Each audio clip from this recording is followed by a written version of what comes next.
ছাত্ৰ ছাত্ৰীসকল যাতে উপকৃত হয় আৰু এইবাৰ পৰীক্ষাত এটা নতুন দিশ আমি সংলগ্ন কৰিছো আগতে পুলিচতো কৰো যে এইবাৰৰ পৰা নেগেটিভ মাৰ্কিংৰ এটা সিস্টেম হ'ব অৰ্থাৎ ভুল উত্তৰ কৰিলে মাৰ্কিংটো নেগেটিভ হ'ব কিদিনাখন মই ফেসবুকত কৈছিলো তাৰ পিছত আপোনালোকে বহুতে প্ৰচাৰো কৰিছে এইবাৰৰ যেটো পৰীক্ষা ই অলপ খুব এটা চ্যালেঞ্জিং এক্সাম হ'ব যে পাৰ্টিকুলাৰ এটা সাবজেক্টত 11 লাখ পৰীক্ষাৰ্থী পৰীক্ষা দিব আমি যেতিয়া মেট্ৰিক পৰীক্ষাও পাতো হাইয়েস্ট আমাৰ ক্যান্ডিডেট হয় 5 লাখ 11 লাখ পৰীক্ষাৰ্থীক লৈ পৰীক্ষা পাতাৰ ৰেকৰ্ড ইউপিক বাদ দি কোনো ষ্টেটৰ আজিলৈকে নাই কাৰণ ইউপিএ কোনোবা পৰীক্ষা 18 লাখ ক্যান্ডিডেট হয় তেওঁলোকৰ জনবসতি বহুত কিন্তু অসমত 11 লাখৰ কোনো পৰীক্ষা আজিলৈকে কেতিয়াও কোনেও অনুষ্ঠিত কৰাৰ প্ৰয়োজনীয়তা অহাই নাছিল এইবাৰ আমি নিযুক্তিত এটা দিশ আছিল যে এইবাৰ আমি ফিজ লোৱা নাছিল অৰ্থাৎ পৰীক্ষা দিয়াৰ কাৰণে কোনো ফৰ্ম ফিল আপৰ কাৰণে কোনো মাসুলৰ প্ৰয়োজন নাছিল সেই কাৰণে নাম্বাৰটো বাঢ়িলে দ্বিতীয়তে ফাৰ্স্ট পৰীক্ষাটোত যেটো এটা মানুহে ট্ৰান্সপাৰেন্সি দেখিলে স্বচ্ছতা দেখিলে যে দুখীয়া লৰা ছোৱালীয়ে নিযুক্তি পাইছে হিউ প্ৰেৰণা যোগালে তাৰ ফলত 11 লাখ ক্যান্ডিডেট হৈ গল মই ইমান আশা কৰা নাছিলো পৰীক্ষা পতাটো আমাৰ বাবে এটা খুব চ্যালেঞ্জ হ'ব ডিসি সকলেও সেন্টাৰ কৰিব পাৰিব নোৱাৰিব তেওঁলোকেও যথেষ্ট কষ্ট কৰিব লাগিব যি নহক আমি আগবাঢ়ি গৈ থাকিম আৰু সময়ে সময়ে যি ডেভেলপমেন্ট হয় আপোনালোকক জনাই থাকিম পুলিচ শিক্ষক বা হেলথ ডিপাৰ্টমেন্টৰ প্ৰবলেম নাই প্ৰবলেমটো অকল এই গ্ৰেড 3 আৰু গ্ৰেড 4 ৰ পাৰ্টিকুলাৰ দুটা সাবজেক্টতে আছে আমি আজি আপোনালোকক মই নিমন্ত্ৰণ কৰিছিলো আপোনালোকৰ মনত আছে যে 2021 চনত মই যেতিয়া প্ৰথম মুখ্যমন্ত্ৰীৰ দায়িত্ব লৈছিলো সেই সময়তে ঠিক 10 মেত মই দায়িত্ব লৈছিলো আৰু তাৰ এসপ্তাহৰ ভিতৰতে এসডিজি গোলৰ ইনডেক্সখন প্ৰকাশ পাইছিল আৰু গোলত আমি কেনেকে পিছ পৰি ৰলো তেতিয়া মই আপোনালোকক বুজাইছিলো যে আমি পিছ পৰা নাই আমি এটা ক্ৰম বিৱৰ্তমান পৰিবেশত আছো আমি আগবাঢ়ি গৈছো কিন্তু এজ ইউজুৱেল এটা পাৰসেপশন এটা ক্ৰিয়েট কৰা হৈছিল যে আমি পিছুৱাই গৈছিলো আৰু তেনেকে বাতৰি কাকত সমূহত বা সংবাদ মাধ্যমত নিউজ গল অপজিশনে ৰিয়েক্ট কৰিলে কিন্তু তেতিয়াও মই কৈছিলো যে মই অত্যন্ত আশাবাদী মানুহ অসমে সুযোগ পালে সময় পালে অসমে আকাশ চুব পাৰে লাহে লাহে আমি ভাল কৰি গৈ থাকিম আমি পেছিমিষ্টিক হ'ব নালাগে আমি আশাবাদী হ'ব লাগে আৰু অসমে সকলো কাম কৰিব পাৰে অসমৰ মাজত সেই ক্ষমতা আছে এটা আপোনালোকক মই জনাব খুজিছো যে যোৱা কালি নীতি আয়োগে এসডিসি যেটো এসডিসি সাস্টেইনেবল ডেভেলপমেন্ট গোলৰ ইন্ডিয়া ইনডেক্স 2023-24 তেখেত সকলে প্ৰকাশ কৰে আৰু অল ওভাৰ দা কান্ট্ৰি আমাৰ যেটো পইণ্ট আছিল 57 আছিল ইন্ডিয়া এজ এ হোল 71 লৈকে আগবাঢ়ে অৰ্থাৎ আউট অফ 100 নাও ইন্ডিয়াৰ score card is 71 risen from 57 অৰ্থাৎ 57 পৰা ভাৰত 71 গৈ ভৰি দিলে হেতু হল দ্যাট ওয়াজ এ স্ন্যাপশ্বট অফ যে প্ৰধানমন্ত্ৰী নৰেন্দ্ৰ মোদী ডাঙৰীয়াৰ নেতৃত্বত দেশখন কেনেকৈ আগবাঢ়িছে তাৰ এটা স্ন্যাপশ্বট এতিয়া মই আপোনালোকক অসমৰ SDG গোলৰ ওপৰত মই ক'ব খুজিছোঁ 2016ত প্ৰথমতে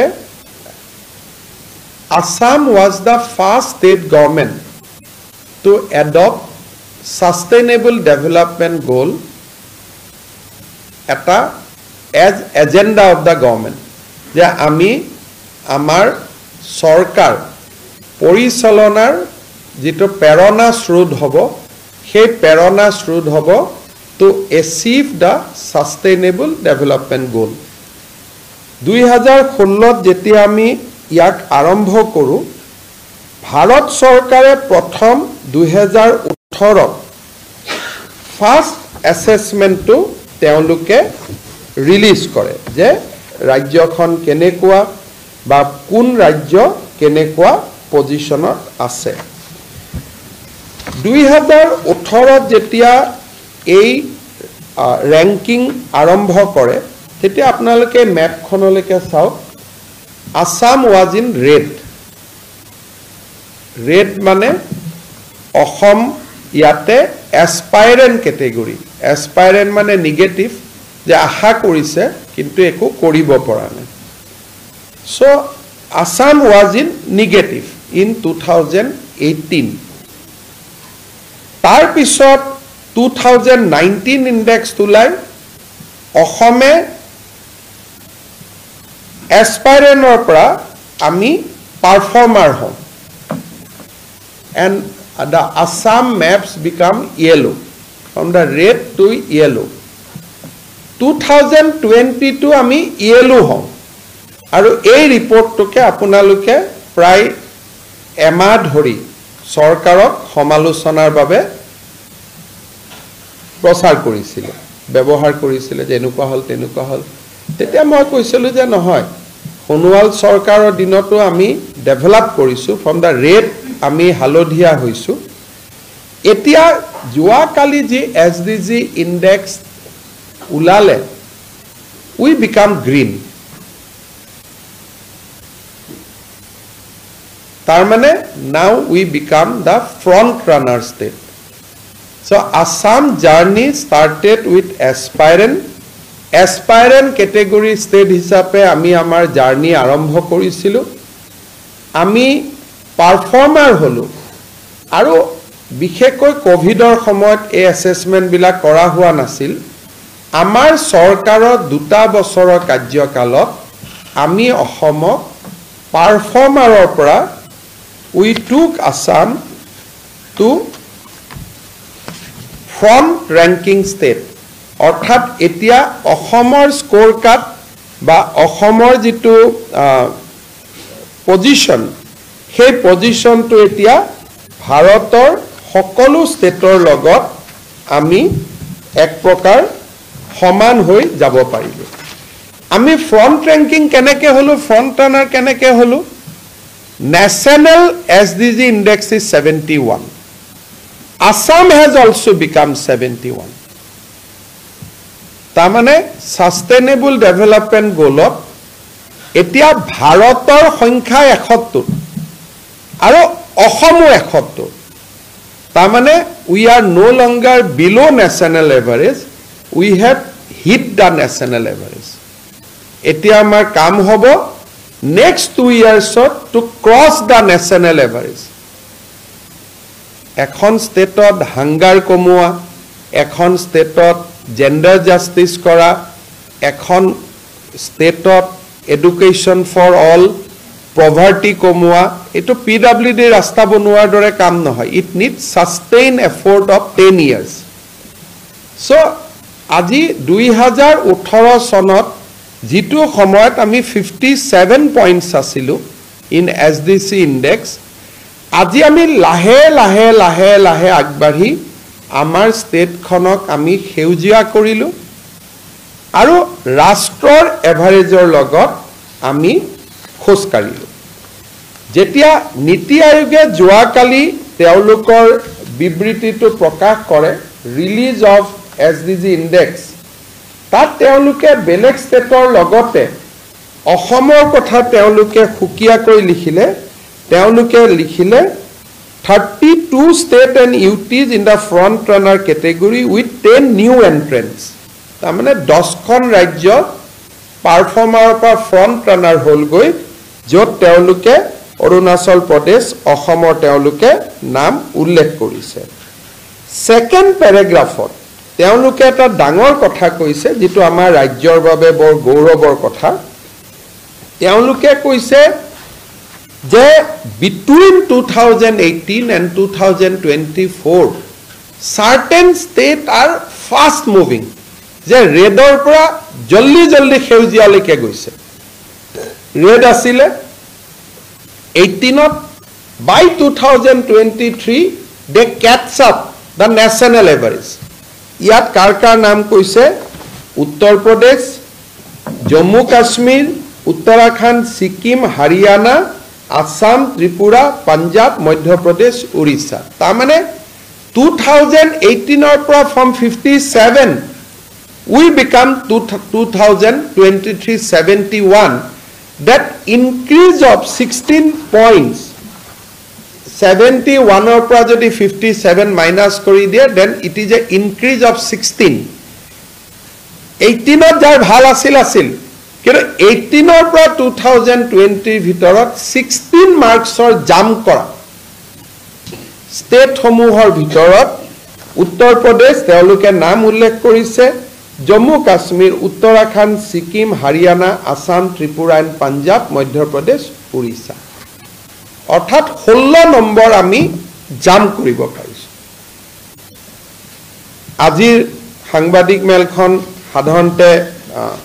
এই নিউজটো যদি আমি ৰেড হৈ থাকিলেহেঁতেন আজি সব পেপাৰৰ হেডলাইন হ'লহেঁতেন আৰু নিজে নিজে আপোনালোকে নিউজটো কৰবাত পাই গ'লহেঁতেন আজি মই আপোনালোকক প্ৰত্যাহ্বান জনাইছো যে স্বদেশ প্ৰেমী অসমীয়া হিচাপে স্বদেশ আৰু স্বজাতিক ভালপোৱা অসমীয়া হিচাপে can this be a headline tomorrow এইটো আমি হেডলাইন কৰিব পাৰিম নেকি বিশেষকৈ যিসকল পেপাৰে 2020ত আমি ৰঙাৰ পৰা হালধীয়া হৈ থাকোতেও নুবুজাৰ ভাউজুৰি হেডলাইন কৰিছিল আমি 21ত খেউজিয়া হওঁতে এজন ভাল অসমীয়া হিচাপে কেনুই সেই একে সাহসিকতা দেখুৱাব পাৰিম নেকি যে অসম খেউজিয়া হ'ল আৰু যাব লাগিব আগুৱাই কিন্তু ই যদি আমি ইয়াক ভাল কৰি প্ৰচাৰ কৰো মুখ্যমন্ত্ৰীজন নহয় এই এসডিজি ইনডেক্স ভাল কৰাৰ কাৰণে জেন্ডাৰ জাস্টিসত অঙ্গনবাদী কৰ্মী হেলথত আশা কৰ্মী ডক্টৰ পুলিশ কৰ্মী ঘৰ বনোৱা ডিআৰডিএ বিভিন্ন আমাৰ ফিল্ড ষ্টাফ বিলাকে প্ৰেৰণা পাব যে ইয়েস আমি 2018 ৰ পৰা ৰঙা ৰাজ্য এখনক আমি সেউজিয়ালৈ ৰূপান্তৰ কৰিম ভাৰতত বহুত ৰাজ্য আছে যাৰ ভাৰততকৈ তেওঁলোকৰ স্কোৰ কাৰ্ড ওপৰত receiving national average is the first step যে আজি আমি ভাৰতৰো 71 আমিও 71 আমি এটা আজি মাইলস্টোন এচিভ কৰিলো বাট এইটো শেষ নহয় এতিয়া আমি ভাৰতক অতিক্ৰম কৰি আমি ভাৰতৰ ভিতৰত আৰু বেছি শক্তিশালী ৰাজ্য হ'ব লাগিব যাতে we can contribute positively towards the national goal আজি আমি নেগেটিভলিও দিয়া নাই এতিয়া পজিটিভলি দিয়া নাই আগতে আসাম ওয়াজ এ বাৰ্ডেন অন ইন্ডিয়া আজি আমি বাৰ্ডেন নহয় নাও উই ইকুৱেলাইজ কিন্তু এতিয়া যদি আমি আজি 72 হলুহেতেন